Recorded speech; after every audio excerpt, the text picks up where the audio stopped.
2018 ခုနှစ်ဇန်နဝါရီလ14ရက်မနက်စောစောပိုင်းချိန်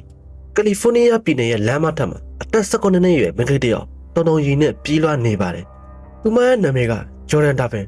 ်အိမ်ပရင်ပေါက်ကနေတစ်စစ်တက်လူထွက်ပြေးလာခဲ့တဲ့သူမရဲ့လက်ထဲမှာတော့ကံကောင်းထောက်မဆာနဲ့ရရှိထားတဲ့ဘုံအော်လင်းတစ်လုံးရှိနေပါတယ်။တုံရီနေတဲ့လက်ချောင်းတွေနဲ့သူမက911ကိုခေါ်ဆိုလိုက်ပြီးဦးညီတောင်းခဲ့ပါတယ်။ဖုန်းလက်ခံဖြေချတဲ့အခါအော်ပရေတာကသူမကိုဘယ်နေရာမှာလဲလို့မေးတဲ့အခါဂျော်ဒန်တယောက်မဖြေနိုင်ခဲ့ပါဘူး။ဘာဖြစ်လို့လဲဆိုတော့သူမတစ်သက်လုံးအပြင်လောကနဲ့အဆက်အသွယ်ဖြစ်တာခံရပြီးလမ်းခွဲတွေလမ်းညွှန်ဆိုင်ဘုတ်တွေကိုတစ်ခါမှတိတိကျကျမမြင်ဘူးလို့ပါပဲ။ဒါလည်းမကသေးဘူး။သူမရဲ့အသ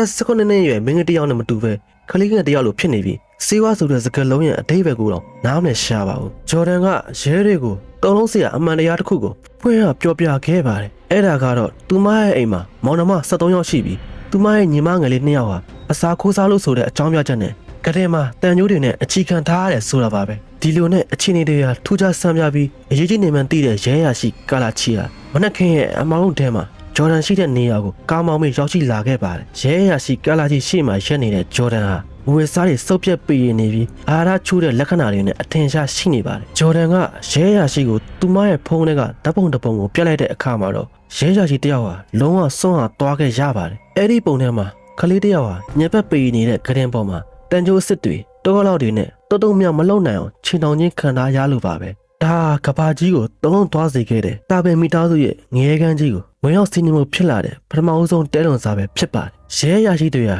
ဂျော်ဒန်ပြတဲ့တဲလွန်စားတွေကြောင့်ချက်ချင်းပဲအင်အားဖြစ်ပြီးတာပင်တို့ရဲ့အင်ဂျီစီကိုဥတီခဲ့ကြပါတယ်အရှိတကားကိုခောက်တဲ့အခါမှာတော့ဖခင်ဖြစ်သူဒေးဗစ်တာဗင်နဲ့မိခင်ဖြစ်သူလူဗစ်တာဗင်တို့ဟာအေးစစ်စစ်ပဲတကားကိုဖွင့်ပေးခဲ့ပါတယ်သူတို့ဟာအိမ်ထဲမှာပစ္စည်းတွေထုတ်ပိုးနေလို့အလုံးချိုးနေတယ်ဆိုပြီးတမန်ကရှန်ကစင်ကြီးပေးခဲ့ကြပါတယ်ဒါပေမဲ့ရဲရရှိတဲ့အိမ်ထဲကိုခြေချမြဲတဲ့အချိန်မှာတော့အနန္တဆိုးကြီးဟာနှာခေါင်းထဲကိုဆူဆူရှာရှာတိုးဝင်လာခဲ့ပါတယ်စတူယန်ဘီ2400နီးပါးရှိတဲ့အိမ်တရင်ရဲ့ကျမ်းပြင်မှာပို့တိုးနေတဲ့စားချင်းစားကြံတွေအမိုက်တိုက်တွေနဲ့လူတွေရဲ့မစင်တရားနေရာနဲ့ပုံနေခဲ့ပါတယ်ပို့ပြီးထူးဆန်းတာကအိမ်ထဲမှာခလေးကစားစရာအစ်စ်တွေနဲ့ဝယ်စားတစ်တွေကိုတမိုးကြီးကြီးပေးဝယ်ပြီးဘူးမဖောက်ပဲအပိုက်ပုံကြားတဲ့ဒီအတိုင်းပြစ်သားထားတာပါပဲရဲတွေကအိမ်နောက်ဖေးကခလေးအိတ်ကန်းစီတွားပြီးတွားရောက်စစ်ဆေးတဲ့အခါမှာတော့လူတွေရောက်မြောက်ငရဲကန်းကိုမြန်ဝါးတဲ့တင်တွေ့လက်ရပါတော့တယ်ဘုံတွေညစ်ကြေးတွေနဲ့ပေပွားနေတဲ့အိယာပေါ်မှာမင်းကလေးနှစ်ယောက်ကအာရင်ချိုးနေစွာထိုင်နေကြပါတယ်သူတို့ကိုကြည့်လိုက်တာနဲ့အာရပြင်းပြင်းထန်ထန်ချိုးတတ်နေမှတိတာလှပါတယ်သူတို့ခြေကျုံမိနေတဲ့တန်ခွင်းတွေကိုရဲတွေမြင်တော့မှဆိုလို့မိခင်ဖြစ်သူက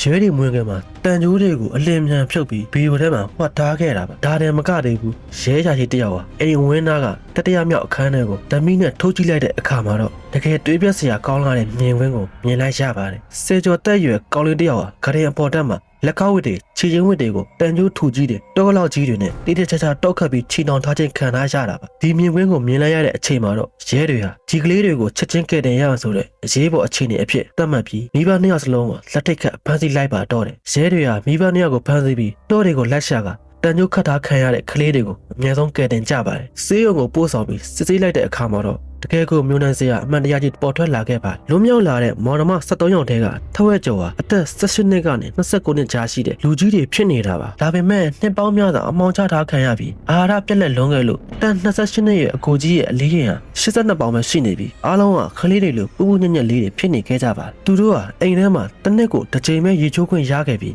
မိဘတွေကကိတ်မုတ်တွေကြော့ကြော့တွေဝယ်လာခါခလေးတွေရှိမှချပြကြပါတယ်ပြီးတော့ကြည်ပဲကြည့်ရမယ်မစားရဘူးဆိုပြီးစိတ်ပိုင်းဆိုင်ရာပါရဲရဲဆက်ဆက်ညှိမနှိမ့်ဆက်ခဲ့ကြတာဖြစ်ပါတယ်ဖခင်ဖြစ်သူဟာအစိုးရစီမှာအိမ်တွင်ကျောင်းဟွန်စကူဖွင့်ထားတယ်လို့လိမ့်လည်စီးရင်တင်ပြီးကလေးတွေကိုပြင်မကဘာနဲ့လုံးဝအဆက်တက်ဖြတ်ထားခဲ့တာပါ2019ခုနှစ်ဧပြီလမှာတော့ရက်ဆက်လွန်တဲ့မိဘနှစ်ယောက်ကိုတရားရုံးကနေထောင်ဒဏ်25နှစ်ကနေတသက်တကြွန်းထိကြားခံစေဖို့အမိန့်ချမှတ်ခဲ့ပါတယ်လွန်မြောက်လာတဲ့မောင်နှမတွေထဲကဂျော်ဒန်ဒါဗင်နဲ့ဂျန်နီဒါဗင်တို့ဟာအခုဆိုရင်ကောလိပ်တက်အလောက်ကနေလွတ်ပြီးသူတို့ရဲ့ဘဝကိုရေုံပြန်လည်တည်ဆောက်နေကြပါပြီဒါဟာလူမတိတုံမတိငရဲကန်းကြီးတဲ့ကနေကိုယ်တိုင်ရုံးထွက်ပြီးမောင်နှမတွေအားလုံးကိုကယ်တင်နိုင်ခဲ့တဲ့မင်းကလေးတစ်ယောက်ရဲ့ဖြစ်ရမှန်ဇလံပဲဖြစ်ပါတယ်ကျွန်တော်ရဲ့တင်ဆက်မှုကိုကြိုက်တဲ့ channel လေးကို like and subscribe ပြုလုပ်ပေးကြပါဦးခင်ဗျကျွန်တော်နာမည်ကတော့ Share TV ဖြစ်ပါတယ်ဒါဖြစ်နောက်ဗီဒီယိုမှာထပ်တွေ့ကြမယ် bye